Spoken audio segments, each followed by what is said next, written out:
Hey guys, so before the video begins, I really wanted to say thank you so much for your guys' support on the last video where we actually drove this thing, did a bunch of driving clips. We got over 1,500 likes in 24 hours.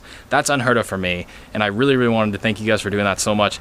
I got the most amount of likes I've ever gotten in a certain time period, and that was insane. I got double the amount of likes I did on a previous video that got double the amount of views. It was just incredible. So thank you guys for your support. It really means the world to me. And let's get right into the video with this where I talk about everything that you need to know that I've already messed up.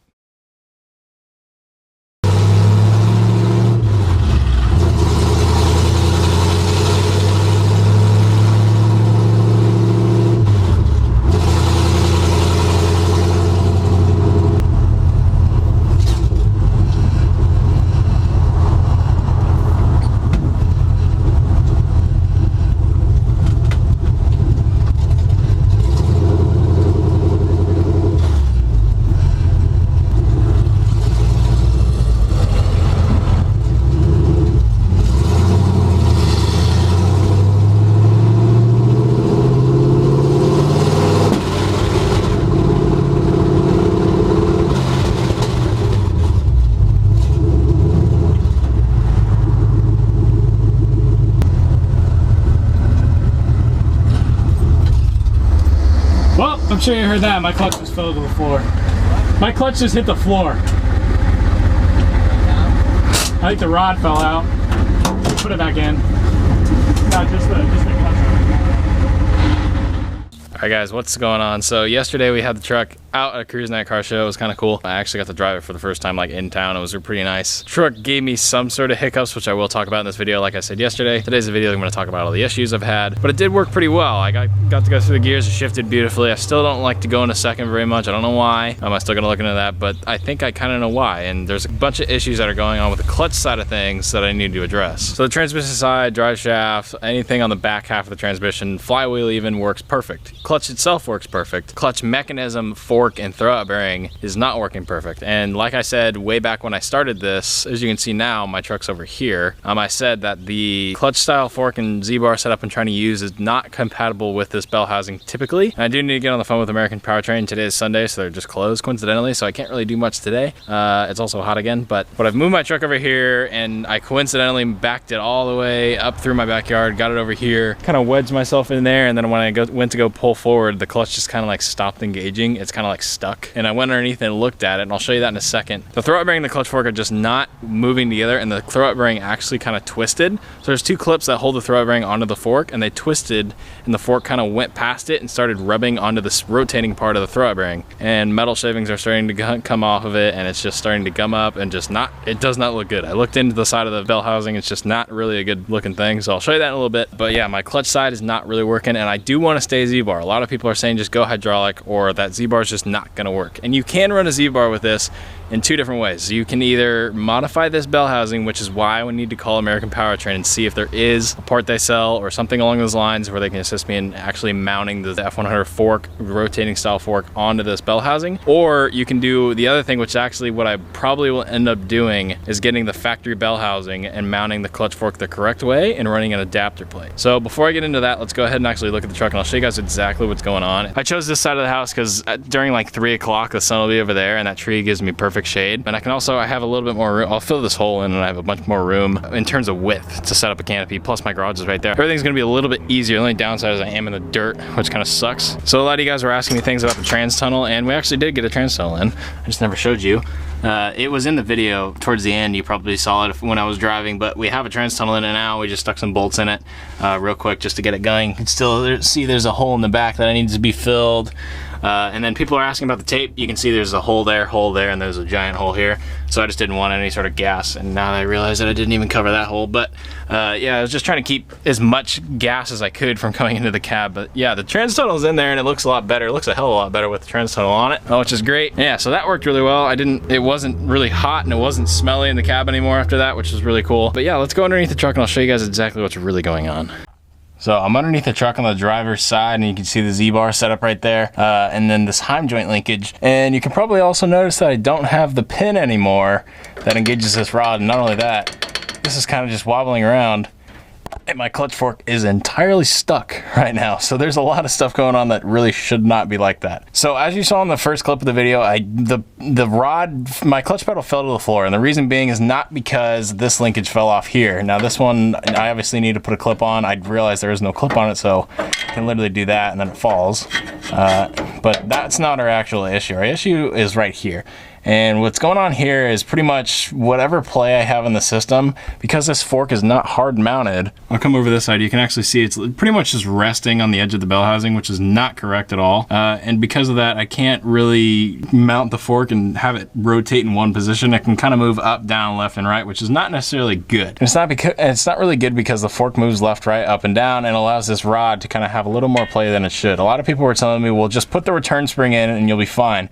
The return spring's right here. It's never left. It's been in since I started. The return spring doesn't do anything when the fork moves all around. This can still fall out. Now you have to adjust the clutch just to leave a little bit of play so the throw bearing is not riding entirely. I loosened it into where it was at a good position where it should have been, to where I had a good little bit of quarter pedal play where the throw bearing was not even touching the pressure plate. It was just kind of spinning freely, and then it fell out. I tightened it up a little bit. It fell out again, and then I tightened it up to where literally the pedal had almost completely pressure on it the entire time. Oh, great. And the throwout bearing was literally pretty much riding on the pressure plate, which is not good. That's not what you want to have. But I wanted to see if it was completely tight and it was completely pressurized up in here, if it would still fall out. And guess what? It still fell out. So there's something going on in the movement with this fork that wasn't allowing it to stay in. And I believe it was the fact that it wasn't actually hard mounted, and the fact that it's just sitting on the bell housing up here. So besides that, there's actually another issue going on that I'll show you here in a second once I get a flashlight. So I can't really tell what you guys can and can't see, but if you can see the clutch fork, it's pretty much like I said, the throwout bearing is twisted, and it's allowed the throwout bearing, or it's allowed the fork to kind of slip past it and kind of eat away at itself. And so I think they're binding, which is causing the fork to be stuck, which is probably why this fork is completely stuck right now and it cannot move. Like it's literally stuck on the input shaft. So all this has to come out, which really sucks, but I almost knew it was gonna happen. So this is a photo I actually took earlier, and this is kind of a little better image if you couldn't see down there. So these clips right here are actually supposed to clip to the fork, and you can see they're clipped off to the side. They're supposed to be on the fork. So this whole thing has rotated about 30 degrees, which is not good, and you can actually see there that the fork is actually rubbing past the throwout bearing, and it's sitting on the rotating part of the throwout bearing. And you can see metal shavings all over the input shaft and all over the throwout bearing, and so there's a bunch of stuff that isn't supposed to go there. And a lot of people are asking me about these weights. The weights that are on the pressure plate. I don't know what they're for or why they're there. They're like a counterbalance weight or something like that. I've been told to cut them off. I most likely will cut them off, because one of my friends had the same issue. These weights rubbed up against the throwout bearing and literally blew up his throwout bearing and caused all the fingers on the pressure plate to blow up as well. So I probably will end up cutting those off. I don't know why they're there, to be quite honest, but that just adds to the more problems that I already have. So that'll probably get redone. But in terms of like a legitimate solution, like what am I gonna do? So there's a few things I can do. So like I said, I can probably call American Powertrain to see if they have any sort of attachment for like my style clutch fork, so it's not just sitting in there pivoting on the edge of the bell housing, which is not right.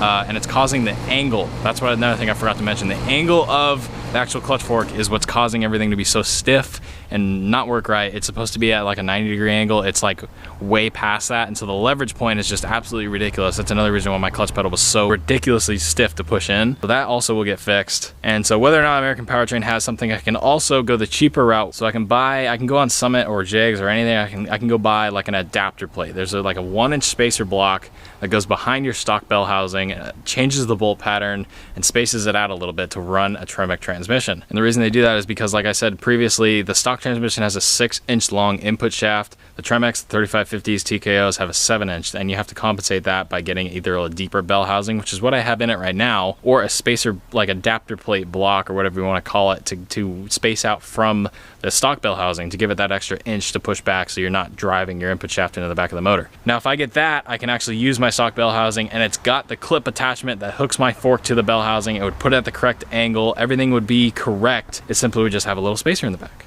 Now that's probably what I'll end up doing, to be quite honest. I'll just take my stock 1,000-pound cast bell housing. I'll strip it, clean it, paint it, and I'll probably put it back in temporarily. Now you're probably wondering, well, am I going to return this bell housing? What am I going to do with this bell housing that's already in the truck? Now the American Powertrain adapter bell housing is perfect for a hydraulic setup. I talked about going hydraulic, but I just didn't want to because it's so much money. Now, however, I'm doing this Crown Vic swap and full chassis swap. So down the road, when I'm actually transferring the body and chassis over to this new frame, it wouldn't be a bad idea, and I wouldn't mind it if I'm actually there and the motor's out of it and I can take the time to cut the hole out in the firewall and put a brand new Willwood pedal assembly in it, all hydraulic and all that good stuff. Now that is if I can afford that at the time, being this whole chassis swap is quite expensive, and being I have time, I want to make sure I got time. I'm not just sitting there weeks putting a pedal assembly in the truck. That's also an option that's on the table. But for now, to get this thing driving, I think the most smart thing of mine to do would be putting the original bell housing on it and putting a spacer block behind it. It would be the least amount of time. I can have this thing back up and running in probably 3 to 4 days, and it'll work perfectly. And so that'll allow me to run a Z-bar still the same way I have been for the last 3 years I've driven the truck. It'll be the same clutch fork, just a new throwout bearing because that one's obviously destroyed. I'll inspect the clutch, I'll inspect the flywheel, I'll inspect everything down there while I'm there, and then I can put all this stuff back together and I should have a nice driving truck by the end of it. That's kind of my take on it and what's going on right now. I'd still say it's a win. I got it to drive and go to cruise night, so I was really happy about that. I got driving clips for you guys enjoyed it, and I'm really, really happy about that. So there's a couple things. So I'd like to hear your guys' feedback on what you guys think I should do. If there's some sort of hidden way that I just didn't think of, let me know.